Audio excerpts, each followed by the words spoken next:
एक पशुपति व्रत होता है और वो व्रत ऐसा है कि उस व्रत को 5 सोमवार करना चाहिए, कोई से भी 5 सोमवार, जिसमें तुम्हारी मर्जी पड़े। ऐसा कौन सा काम है जो पशुपति व्रत से नहीं हो सकता? जब पशुपति अस्त्र मात्र भगवान राम के तरकश में रखे होने पर लंकाधिपति रावण के प्राण निकल सकते हैं, तो जीवन का वो कौन सा सुख है जो पशुपति व्रत से प्राप्त नहीं हो सकता? बस उसका नियम है, 5 सोमवार करो, पहले सोमवार को करो चाहे दूसरे सोमवार को करो। जिस सोमवार को पशुपति व्रत करो, सुबह शंकर जी के मंदिर में जाकर पूजन करो, अर्चना करो, अभिषेक करो, वो थाली को लेकर वापस घर में रख दो। सुबह फलाहार करो, शाम को वापस उसी थाली को लेकर जाओ, उसमें 6 दिए लगाकर लेकर जाओ। दिए को जलाना नहीं है, केवल घी के दिए लेकर जाना है, थोड़ा सा मीठा।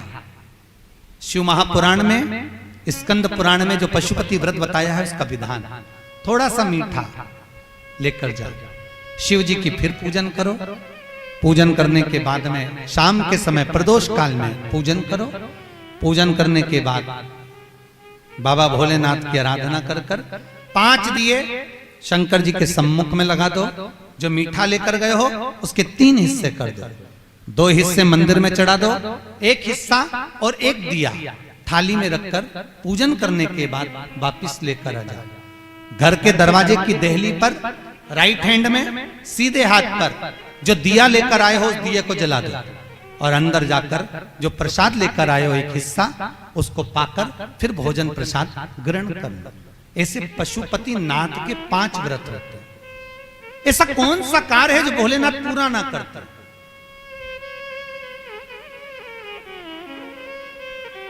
कौन सा कार्य? श्री राम जी महाराज अगर सेतु पर चढ़ाई करने जा रहे हैं लंका पर, तो भगवान शिव की आराधना कर कर जा रहे हैं। भगवान कृष्ण ने भी भगवान शंकर की आराधना करी, भगवान शिव की आराधना।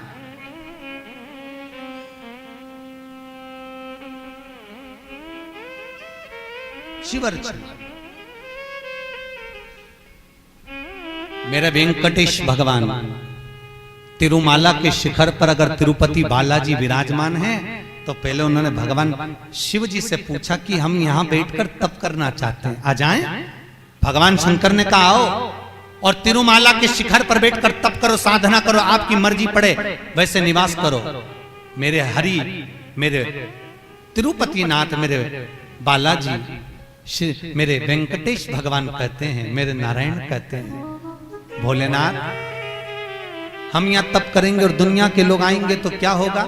शंकर भगवान ने कहा चिंता मत करो, आप तिरुमाला के शिखर पर बैठकर तप करना, मैं कपिलेश्वर महादेव के रूप में बैठकर तुम्हारी रक्षा करूंगा। अगर आप तिरुपति गए होगे तो आपको मालूम होगा, ऊपर तिरुमाला में मेरे नारायण हैं, तो नीचे कपिलेश्वर महादेव में मेरे शंकर बैठकर रक्षा कर रहे हैं। नाथ द्वारा चले जाओ। जब श्री जी बाबा के ऊपर आक्रमण किया गया, भोलेनाथ जी के ऊपर जब श्रीनाथ जी के ऊपर जब आक्रमण किया गया, गोवर्धन नाथ जी की मूर्ति को खंडित करने का जब भाव आया, तब ब्रजवासियों ने शंकर भगवान को घास के पूले में दबाकर बैलगाड़ी में लेकर रात की रात भाग गए। और श्रीनाथ जी को लेकर जब भागे, सब दूर घूम लिए, श्री जी बाबा को कहां रखें, श्रीनाथ जी को कहां रखें। तब सब दूर घूमने के बाद मेवाड़ की भूमि में जब पहुंचे, तो शंकर भगवान से श्री जी बाबा ने कहा भोलेनाथ अब आप बता दो हम कहां रहे, बार बार घूम रहे हैं, कहां जाएं हम, किस जगह?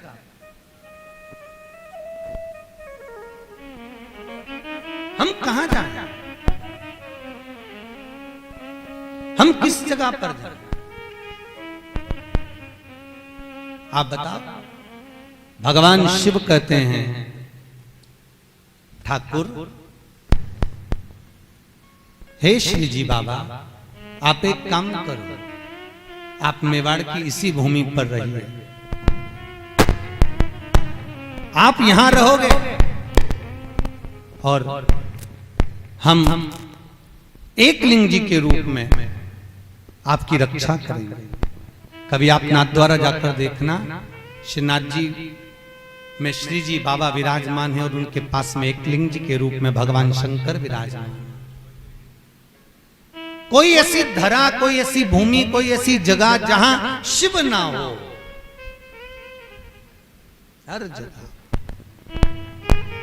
सर्वस्व विराजमान भोलेनाथ सर्वस्व।